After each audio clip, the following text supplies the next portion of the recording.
ஆமென். கர்த்தர் நல்லவர். அவர் கிருபை என்றும் உள்ளது. இந்த நாள் உங்களுடைய நாள். நீங்கள் ஆர்ப்பரித்து மகிழ வேண்டிய ஒரு நாள். நீங்கள் சோர்வாகவோ அல்லது எல்லாம் கைவிட்டு போன மாரியோ அமர வேண்டிய ஒரு நாள் கிடையாது. இன்னைக்கு நீங்க உற்சாகமாக இருக்க வேண்டிய நாள். உங்க சந்தோஷத்தை பிசாசு திருடக்கூடாது. enemy should not steal your happiness. You have to be happy in the Lord. கர்த்தருக்குள் நீங்க இன்னைக்கு மகிழ்ச்சியா இருக்க வேண்டிய நாள். எங்க போயிட்டார் நம்மளை விட்டு தேவன்? நம்ம கூட தான் இருக்கிறாரு. நம்மளை விட்டு விலகல, நம்மளை கைவிடல. நம்ம தூங்கும் பொழுதும், நம்ம சாப்பிடும் பொழுதும், நம்ம எங்கு நடந்தாலும், எங்கு போய் வந்தாலும், அவர் நம்மோட தாங்க இருக்கிறாரு. கொஞ்ச நாள் கொஞ்சம் தூரமா இருக்கிற மாரி ஒரு ஃபீல்னஸை குடுப்பாரு. நம்மள டெஸ்ட் பண்ணி பார்ப்பார் என்ன செய்றோம் அப்படின்னு. ஆனா அதற்கு பிறகு தீவிரமாக ஓடி வருவார். அவர் உங்களை விட்டு, என்னை விட்டு எங்கெங்க போவார்? அவருக்கு தேவை நீங்களும் நானும் தான். இந்த நாள் உங்களுடைய நாள். நீங்க சோர்வா இருக்கிறதுனாலயோ, எல்லாம் முடிஞ்ச மாதிரியோ, அப்படி இருந்தீங்க அப்படின்னா, ஜீசஸ் எனக்கு எதுவுமே செய்யல அப்படின்னு நம்மளே தீர்மானிக்கிறோம். ஆனால் கர்த்தருக்குள் மகிழ்ச்சியா இருப்பதே நம்முடைய பலன். Today is your day. இன்னைக்கு நீங்க தீர்மானிக்கிறது நடக்கும். நீங்க காத்திருந்த அந்த காத்திருப்பு முடியும். உங்களுக்கு வேண்டிய அதிசயத்திற்கும், தேவைக்கும் அதிகமாக நீங்க எதிர்பார்த்ததை விட டபுள் போர்ஷன். எப்படி ஈசாக்கு 100 ஃபோல்டு பிளெஸிங்ஸ் ரிசீவ் பண்ணாரு. அதை விட பல மடங்கு. 100 மடங்கு அப்படின்னு பார்க்குறோம்ல. 100 ஃபோல்டு. அதுதான். ஒரு காரியம் ஒண்ணு, இது எனக்கு ஆவியானவர் கொடுத்த ஒரு வார்த்தை. இந்த வார்த்தை உங்களுக்கான வார்த்தை. இந்த வசனம் தெரியாதவங்க யாருமே இருக்க மாட்டீங்க. இந்த வசனத்தை வாக்குத்தத்தமா கர்த்தர் கொடுத்தாரோ இல்லையோ, நம்மளே அதை வாக்குத்தத்தமா எடுத்துப்போம். என்ன வசனம் அப்படின்னா, நீதிமொழிகள் 23:18. எல்லாருக்குமே தெரிந்த ஒரு வசனம். நிச்சயமாகவே முடிவு உண்டு, உன் நம்பிக்கை வீண் போகாது. இந்த வாக்குத்தத்தம் பெறாதவங்க யாருமே இருக்க மாட்டோம். அப்படியும் வாக்குத்தத்தம் நம்ம கொடுக்கலனா, இதுதான் என் வாக்குத்தத்தம் நம்மளே புடுங்கி எடுத்து கையில வச்சுப்போம். அதில் கவனிச்சு பாருங்க. நிச்சயமாகவே முடிவு உண்டு, உன் நம்பிக்கை வீண் போகாது. நிச்சயமாகவே முடிவு. முடிவுக்கு ஆப்போசிட் பார்த்தீங்கன்னா ஆரம்பம். There must be a beginning. If there is a beginning, there is an end. ஒரு ஆரம்பம் ஒன்று இருந்தால் அங்கு ஒரு முடிவு இருக்கும். ஆரம்பம் இல்லாமல் முடிவு இல்லை. இந்த உலகம் ஆரம்பித்து 6000 ஆண்டு காலம் ஆகிறது. இந்த உலகத்திற்கு ஒரு நாள் முடிவு இருக்கிறது. நீங்க நானு பிறந்தோம், அது ஒரு ஆரம்பம். நீங்க நானு மரிக்கணும், அது ஒரு முடிவு. முன்ன பின்ன நடக்கலாம். ஆனாலும் there is an end. நீங்க ஒரு காரியத்திற்கு நம்பிட்டு இருக்கீங்க அப்படின்னா, அந்த ஒரு காரியம் எப்பொழுது ஆரம்பமாச்சு, என்னமா ஆரம்பமாயிருக்கிறதுன்னு பார்க்கணும்.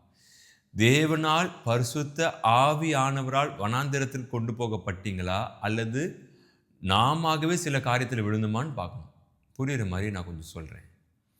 ஒரு சில காரியத்தை நம்மளே போய் சிக்கிக்கொள்வோம். சிக்கிக்கொண்டு இது கர்த்தர் முடிவு தரணும் அப்படின்னு ஆசைப்படுவோம். ஆனால் ஒரு சில காரியத்தில் அவரே நம்ம நடத்தி கொண்டு போவார். இது முடிஞ்சாதான்ப்பா என் வாழ்க்கையே அப்படின்னு ஒரு டோட்டலா ஒரு சர்க்கிள் போட்டு வைத்திருப்பார்.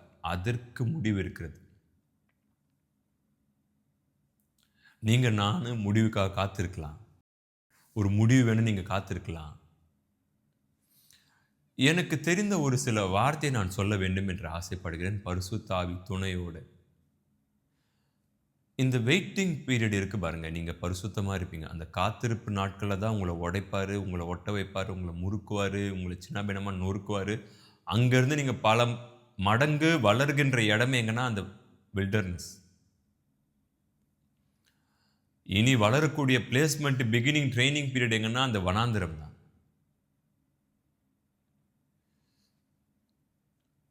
எனக்கு தெரிந்ததை நான் உங்களுக்கு சொல்லுறேன். ஒருவேளை நீங்க அந்த பாதையில இருந்தீங்கன்னா, அது உங்களுக்கான வார்த்தை தான். இந்த வனாந்தர காத்திருப்பு முடிவு இருக்குல்ல, நிச்சயமாக முடிவு உண்டு. அப்பன்னா ஒரு ஆரம்பம் இருக்கிறது. நான் அந்த ஆரம்பத்துக்குள்ள இருக்கிறேன். நான் பாதிக்கு வந்திருக்கலாம், இல்ல கால்வாசி முடிச்சிருக்கலாம். இப்பதான் ஆரம்பம் ஆகலாம். இந்த வீடியோ பார்த்துட்டு இருக்கிற நீங்க தேவனால் வனாந்தரத்துக்கு நடத்தப்படலாம். உங்களுக்கான எதிர்காலத்தை கர்த்தர் மகிமையா ஏற்படுத்தி வைத்திருக்கிறார். அதை நீங்க சுலபமா போயிட்டு பெற முடியாது. அதற்கு முன்னாடி சில வனாந்தரத்துக்குள்ள கொண்டு போவார். அப்படி வனாந்தரத்துக்குள்ள கொண்டு போகப்படுறேன்னா, ஃபர்ஸ்ட் ஞாபகம் வைத்துக் கொள்ளுங்க. தேவன் எல்லா நேரமும் உங்க கூட இருப்பார் அப்படின்ற அடையாளம் நமக்கு நிச்சயம் கிடையாது. அப்படின்னா இன்னும் கொஞ்சம் தெளிவா புரியுற மாதிரி சொல்றேன். அவர் இருப்பார் தான், ஆனால் இல்லாத மாதிரி இருக்கும். அவர் எங்கேயும் போல உங்களை வாட்ச் பண்ணிட்டு தான் இருக்கிறார், ஆனால் உங்கள் கூட இல்லாத மாதிரி தெரியும். உங்கள் ஆத்மா பேசும், இங்கே பார், எதுனா ஒன்றை பார், எதுனா ஒரு கேட்ஸை பார், ஓப்பன் கேட்ஸை பார். எல்லா கதவும் அடைக்கப்பட்டிருக்குது, எங்கே தான் இருக்கிறார்? நான் சொல்கிறேன், நல்ல அடையாளம். உங்கள் வனாந்திரத்தில் உங்களால் தேவனை கண்டுபிடிக்க முடியலன்னும் போது அது நல்ல அடையாளம். இப்போது நீங்கள் எந்த பக்கம் சாய போகிறீங்கன்னு தான் உங்கள் கையில் இருக்குது. இந்த வனாந்திரத்தை முடிச்சுக்கலான்ற முடிவுக்கு வரப்போகிறீங்களா, அல்லது இறுதி வரை கடைசி வரை விடாப்புடியாக நான் அவரை பற்றி கொண்டிருப்பேன் முடிவில் இருக்கீங்களா? வனாந்திரத்தை முடித்துக் கொள்வது மிக சுலபம். முடிச்சிட்டிங்கன்னா ஞாபகம் வைத்துக் கொள்ளுங்க, நிச்சயமாக முடிவு உண்டு, நம்பிக்கை வீண் போகாதுன்ற வசனத்தில் நிச்சயமாக முடிவு உண்டு. முடிவை நீயே முடிச்சுக்கிட்ட, ஆனால் உன் நம்பிக்கை வீண் போயிடும். ஏன்னா இந்த முடிவை நீயே முடிச்சுக்கிட்ட. உங்கள் வனாந்திரத்தில் நீங்கள் வெளியே வருவதற்கான முடிவை தேவன் உங்களுக்கு தராரா, அல்லது நீங்கள் முடிக்கிற இடத்துக்கு வந்தீங்களான்னு பாருங்கள். நீங்களே முடித்துக்காதீங்க. ஏன் அப்படின்னா, பரிசுத்த ஆவியானவரால் இயேசு கிறிஸ்து வனாந்திரத்தில் கொண்டு போகப்பட்டார். அதே பரிசுத்த ஆவியானவரால் இயேசு கிறிஸ்து வனாந்திரத்திலிருந்து வெளியே வந்தார். அப்போஸ்தலர் 10:38 நசரனாகிய இயேசுவை தேவன் பரிசுத்த ஆவினாலும் வல்லமினாலும் அபிஷேகம் பண்ணினார். தேவன் அவரோடு இருந்தபடினால் நன்மை செய்கின்றவராயும் பிசாசின் வல்லமில் அகப்பட்ட யாவரையும் குணமாக்குகின்றவருமாயும் அவர் சுற்றி திரிந்தார். இது முழுக்க முழுக்க பரிசுத்த ஆவியானவர். நீங்களா இந்த முடிவை ஏற்படுத்திக்கிட்டு அந்த வனாந்தரத்தினுடைய பெயின் முடியல, தேவனுடைய சிட்சிப்பு அவர் நம்மை நடத்துகிற விதம் முடியல அப்படின்னு நீங்கள் நினச்சிங்கன்னா உங்கள் வனாந்தரத்தை முடிச்சுட்டு எனக்கு எதுவுமே வேணான்னு குவிட் பண்ணலாம். அல்லது இன்னும் கொஞ்சம், ஆனால் ஒரு பிசாசு ரொம்ப ரொம்ப ரொம்ப அழகாக பேசுவான். அவன் பேசுகிற வார்த்தை ரொம்ப இனிமையாக இருக்கும். நான் ஒரு உண்மையை சொல்கிறேன், உண்மையாக தான் பேசுவான் அவன். உண்மைன்னா என்ன உண்மைன்னா, நீங்கள் அப்போ என்ன பார்க்குறீங்க அதை அப்படியே பேசுவான். நீயே பதில் சொல். கொஞ்சம் ஆச்சுன்னா எதுனா ஒரே ஒரு காரியம் நடந்த மாதிரி தெரியுதா? எதுக்கு நம்புற? உன் டைம் வேஸ்ட், உன் எனர்ஜி வேஸ்ட். உன் குடும்பத்தை பார்த்துக்க மாட்டேற, எதையும் பார்த்துக்க மாட்டேற. கர்த்தர் செய்வார், கர்த்தர் செய்வார், கர்த்தர் செய்வார்ன்ட்டு பரிசுத்தமாக இருக்கிற, மாம்சத்தை ஒடுக்கிற, அவருக்கு விருப்பமில்லாத காரியத்தை பண்ணுற. ஆனால் அவருக்கு உன் மேலே விருப்பம் மேலே அவனுக்கு கூடவே இல்லை. ஆனால் அவரும் உன் கூடவே இல்லை. எதுனா ஒன்று ஆமாப்பா, கொஞ்சம் இதில் அதிசயம் நடக்கிற மாதிரி ஒரு சிம்டம்ஸ் தெரியுதுப்பா, தென்படுதுப்பா, கண்ணில் அறிகுறி தெரியுதுப்பா, நான் ஒத்துக்கலாம். எதுவுமே தெரியலையே, இட்ஸ் எ குட் சிம்டம்ஸ். உங்களுக்கு தேவன் எது பெரிய காரியத்தை வைத்திருக்கிறார். நிச்சயமாக முடிவு உண்டு என்றால் உங்களுக்கு ஒரு ஆரம்பம் இருக்க வேண்டும். ஏதோ ஒன்று ஆரம்பம் ஆயிருக்கு உங்கள் வாழ்க்கையில். அப்படி நீங்கள் ஒரு ஆரம்பத்தில் இருக்கீங்க, ஆமாம் தம்பி நான் ஒரு காரியத்தில் இருக்கேன், நான் ஒவ்வொரு நாளும் வெயிட் பண்ணுறேன் எப்போ முடியும்னு. என்னுடைய ரொம்ப ஒரு முக்கியமான ஒரு வார்த்தை ஒன்று சொல்கிறேன். அந்த வனாந்திரத்தில் அந்த முடிவு வர வரைக்கும் ஒன்று மைண்டில் வைத்துக்கொள்ளுங்க. ஒரே ஒரு காரியத்தை மைண்டில் வைத்துக்கொள்ளுங்க. எக்காரணத்து கொண்டும் இயேசு கிறிஸ்துவின் அனுமதி இல்லாமல் அந்த வனாந்திரத்திலிருந்து வெளியே வந்துடாதீங்க, முடிச்சிடாதீங்க. இவர் எனக்கு அதிசயம் செய்ய மாட்டார், நான் நம்புறது வேஸ்ட்டு என்கின்ற ஒரு எண்ணத்துக்குள்ளே வந்து தயவு செய்து வெளியே வந்துடாதீங்க. நீங்கள் இன்றைக்கி வெளியே வந்துடுவீங்க, நாளைக்கு உங்கள் அதிசயத்தின் நாளாக இருக்கும். நம்ம மிஸ் பண்ணிட்டோம் ஆப்பர்ச்சுனிட்டியை. அதுக்கப்புறம் லைஃப் ஃபுல்லாக வனாந்துரும். ஒரு 6 மாதம் 6 வருஷம் 7 வருஷம் வனாந்தரத்தை கொஞ்சம் தாக்கு பிடிச்சிட்டோம் அப்படின்னா லைஃப் ஃபுல்லாக காணான். ஆனால் அவசரப்பட்டு வனாந்தரத்துலேருந்து வெளியே வந்துட்டோன்னா லைஃப் ஃபுல்லாக வனாந்திரம் தான். அப்போ இதில் என்ன தான் பண்ணுறதுன்னு கேட்டிங்கன்னா, அதிகமாக அவர் துதிங்க, அவரை ப்ரைஸ் பண்ணுங்க. இல்லை அவர் என் கூட இருக்கிற மாதிரியே தெரியல, நல்ல அடையாளம் அவங்க கூட தான் இருக்கிறார். தானியேலை விடுவிச்சிருக்கலாம், ஆனால் விடுவிக்காமல் என்ன பண்ணுறாரு தெரியுமா? சிங்க கெபியில் போயிட்டார் அவரே. உங்களை இந்த வனாந்திரத்திலிருந்து கொண்டு வர்றது ரொம்ப சுலபம், ஆனால் இந்த வனாந்திரத்தில் அவர் உங்களுக்கு என்னவாக இருக்கிறார் அதை நீங்களும் நானும் சாட்சி சொல்லணும். எப்படி சாட்சி சொல்லுவோம்? நிச்சயமாக முடிவு உண்டு, நம்பிக்கை வீண் போகாது. அந்த நம்பிக்கை வீண் போகாது என்ற காரியத்தை யார் ஜெயமாக முடிக்கிறா அப்படின்னா, வனாந்திரத்தில் நீங்கள் யாரை உறுதியாக பற்றி கொண்டிருந்தீங்க. இப்போ நீங்கள் பார்க்குறீங்களா பிரச்சனை, இப்போ நீங்கள் பார்க்குறீங்களா போராட்டம், இவ்வளோ நடந்த இன்னும் மறுதளிக்காமல் ஸ்ட்ராங்காக இருக்கீங்களா? அவர் செய்வார் என்கின்ற ஒரு உறுதியோடு இருக்கீங்களே, அது எப்படி? அநேகர் ஆரம்பித்து தப்பாக முடிச்சுட்டாங்களே வாழ்க்கையை, அநேகரால் முடிக்க முடியல. ஆனால் நீங்கள் பாருங்கள், இவ்வளோ தூரம் வந்திருக்கீங்களா, இன்னும் கொஞ்சம் தூரம் உங்களை கூப்பிட்டு போவார்.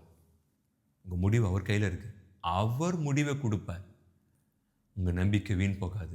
நீங்களும் நானும் முடிச்சுக்கிட்டோம் அப்படின்னா நம்பிக்கை வீண் போயிடும். அவரால் கிரியை செய்ய முடியாது. ஆனால் முடிவை அவர் கொடுப்பார். அது வரைக்கும் காத்திருங்க. இந்த வார்த்தை உங்களுக்கான வார்த்தை. ஒருவேளை உங்களுடைய வனாந்தரம் நீங்கள் பார்க்கிற ஒரு வழி சொல்ல முடியாத மாதிரி இருக்கு. ஜீசஸ், உண்மையாக சொல்கிறேன், ஜீசஸ் இருக்கிறாரானே தெரில. இருந்தால் என்னை இப்படி கைவிடுவாரான்னு யோசிப்பீங்க. அவர் இருக்கிறதுனால தான் நீங்களும் நானும் ஜீவனோடு இருக்கிறோம். அவர் இருக்கிறதுனால தான் ஆரோக்கியமாக இருக்கிறோம், சாப்பாடு சாப்பிட்றோம், கொஞ்சமாச்சு தான் போகிறோம் வரோம் வெளியே. எதற்காக இப்பேற்பட்ட ஒரு பாதை என்றால் சர்ப்ரைஸ் இருக்குது, கிஃப்ட் இருக்குது. இதை தானா தான் கிஃப்ட். ஆனால் இதில் அவர் கூட இருக்கிற மாதிரியே தெரியாது. தன்னை அவர் உங்களுக்கு காமிக்கவே மாட்டார். ஆனால் ஒரு நாள் அவர் தன்னுடைய நாட்களில் குறித்து வைத்திருக்கிறார், தன்னுடைய புஸ்தகத்தில் குறித்து வைத்திருக்கிறார். அந்த டைம் பீரியட் வரும்போது உங்களால் அவர் தருகின்ற சர்ப்ரைஸையும் கிஃப்டையும் ஒரு ஹாப்பினஸையும் உங்களால் தாங்க முடியாது. Get ready. நீங்கள் முடித்து கொள்ளாதீங்க இந்த போராட்டத்தையும் இந்த ஊழிய பாதையும். சில சமயம் நீங்கள் யோசிக்கலாம், இதை முடிச்சிடலாமா இந்த ஊழியத்தை, முடியலையே அப்படின்னு. உங்களால் முடியாது. நிச்சயமாக முடிவு உண்டு. உன் நம்பிக்கை வீண் போகாது. அந்த முடிவு கர்த்தர் தருகின்ற முடிவாக இருக்கணும். நாம் எடுக்கிற முடிவு எப்போவும் தவறாக தான் முடியும். ஆனால் அவர் தருகின்ற முடிவு எப்பொழுதும் வாழ்க்கைக்கு சரியாக இருக்கும். இந்த வார்த்தை உங்களுக்கான வார்த்தை. நீங்கள் ஸ்கூல் படிக்கலாம், காலேஜில் இருக்கலாம், ஆஃபீஸில் ஒர்க் பண்ணலாம், ஊழியம் செய்யலாம், எனிதிங் எதுவாக இருந்தாலும் கவலை இல்லை. முடிவை நீங்கள் தேடிக்காதீங்க. பெயினாக இருக்கும், ஹார்டாக இருக்கும். ஜீசஸ் எங்கேயா இருக்கார், அவரை கொஞ்சம் கூட்டு வாங்கயா, அவர் நான் பார்க்கணும் அப்படின்ற மாதிரி இருக்கும். எங்கப்பா இருக்கார், அவரை கொஞ்சம் கூட்டு வாங்க. அப்பா எங்கப்பா இருக்கீங்க? எதுனா ஒன்று சொல்கிறேன். அப்படி ஒரு நிலைமையில் நீங்கள் இருக்கீங்கன்னா இப்போ தான் நீங்கள் அதிகமாக துதிக்கணும். அவர் மேலே உறுதியாக இருங்க. கர்த்தர் உங்களை ஆசீர்வதிப்பார். ஒவ்வொரு நாளும் அவரோடு உறவில் இருங்க. உங்களை பலப்படுத்துவார். அவர் உங்களை பலப்படுத்துவார். அவர் கிருபை எப்பொழுதும் உங்களோட கூட இருக்கும். ஆமேன். God bless you. மீண்டும் சந்திப்போம்.